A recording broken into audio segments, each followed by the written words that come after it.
The book really charts the recent digitalization of the disability rights movement, both in the United States and in the United Kingdom. Which is the question I always get asked when I tell someone, why do you do disability work? Why do you research disability? And my answer to that question is, it is important because it is such a large minority.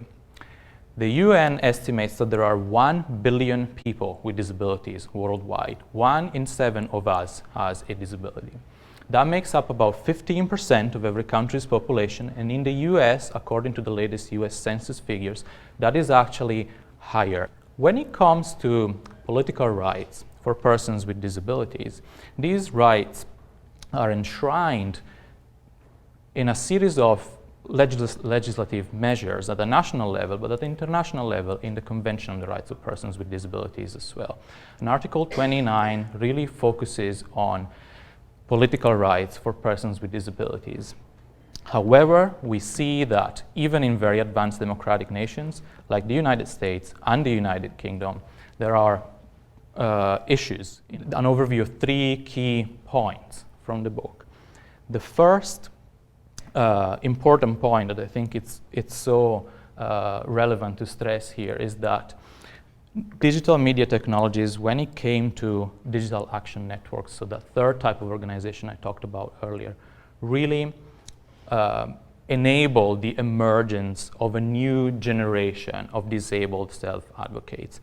And I think going beyond that, a different way of performing citizenship for persons with disabilities. So let's have a look at why this type of organization was so different from the others. You have the names of 3 of these types of networks there. The main one I explore in the book is called the Broken of Britain, which was the very first one and probably the most successful one in some ways, but there were others. Spartacus Networks and Where is the Benefit are 2 other of these issue-based campaigns, if you want. There is 4 features that really distinguish these organizations from previous ways of doing disability advocacy. The first one being that millennial generation. And they really have no experience of what it is like to do disability rights advocacy work before, which in many ways was, if you want, an advantage. They bring their familiarity with technology to the table, and they're able to use that to understand how other persons with disabilities may become involved in their movement, what the barriers may be. They're making sure that they provide enough choice and enough options for persons with different types of impairments to become involved in their initiatives. At the same time, they don't bring with them a lot of baggage in terms of having to, for example, subscribe to a certain overarching ideological framework of what it is like to do disability advocacy work and so on. They're interested in getting this issue resolved right now.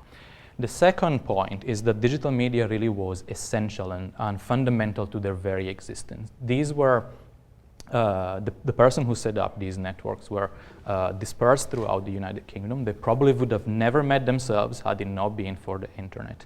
And so the infrastructure there, the technological infrastructure, really made these networks possible. The third and very important point is that they operated exclusively online. The fourth and final distinct trait of this organization really was this adherence to a very issue-focused campaign. They stuck to this issue of welfare reform. They did not branch out into other disability-related issues.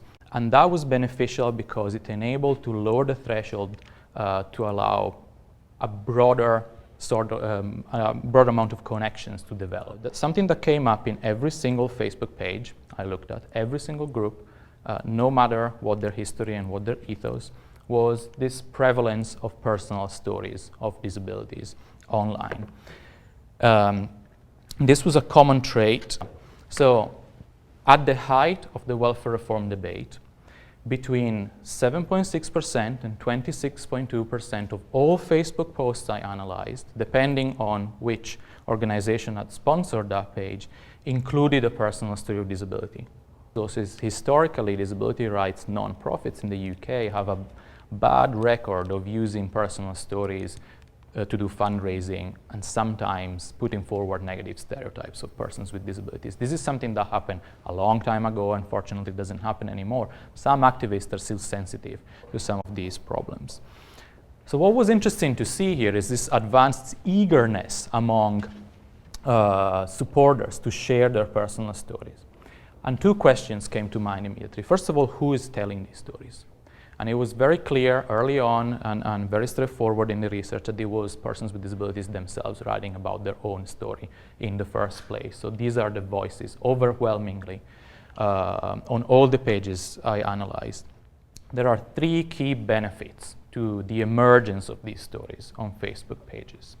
The first benefit is that they helped people who normally are not involved in policy discourse to be able to understand and articulate these issues a lot better than they would have been otherwise. And so it empowered them to be able to do that with other peers who, like them, were facing these very scary prospects in many, many ways. And so personal stories helped drawing in a new set of individuals that maybe wouldn't have been involved in these discussions otherwise. The second point, which is related to this first point, is that they helped the creation of a sense of community. These personal stories let commonalities emerge in relation to the policy threat that the community was facing. And that really helped bridging the gap between people with very different experiences and bringing them together and make them stick together as a political body. The third point was that emerged from these stories is that organizations took notice. Since 2010, 18 out of the 20 most prominent British disability rights advocacy organizations have had at least one campaign that is being focused and centered on crowdsourced personal stories. And that's what the final part of the book is dedicated to, which I'm particularly fond of, if you want. So I compared formal organizations, disability organizations in Britain and what they were doing with the big coalition that I told you about earlier on, more than 60 organizations, to what was going on in America at the same time. And I found something that I didn't expect to find. And so the British organizations were leading innovators in this area compared to their American counterparts, which had a much more conventional, if you want, dare I say conservative, as it says on the screen, approach to digital advocacy. So there were many differences that emerged through this comparative analysis. The first issue that came about was a difference between the unity that was going on with this issue-based coalition in the UK and fragmentation in the US. In Britain, we have the welfare reform. In the US, exactly at the same time, disability rights organizations were really focused on opposing proposed savage cuts to Medicaid. But in Britain, we have this big coalition coming together. These differences weren't just reflected in coming together versus going separate ways, if you want, but also in the technological preferences of British versus American disability organizations. So we had that UK groups, for example, were really eager to experiment with social media. And they were all over social media. They were doing it together as well as individual organizations. And they spoke of social media, and Facebook in particular, as a platform that had informed some of their decisions when it came to deciding what kind of initiative should be going forward, what kind of protest should we do, where should this happen, what role should supporters have in that protest groups. The flip side of that in the United States was that email instead was of crucial importance. And I want to conclude with just 4 questions as to where I see this going. Are disability action networks here to stay?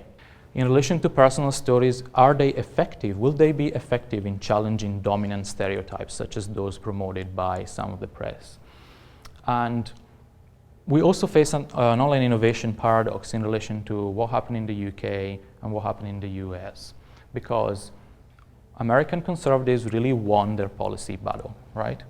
Cuts to Medicaid were stopped, although they adopted a very conventional strategy.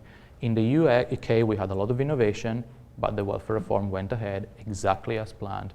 That was not as effective, although much more innovative.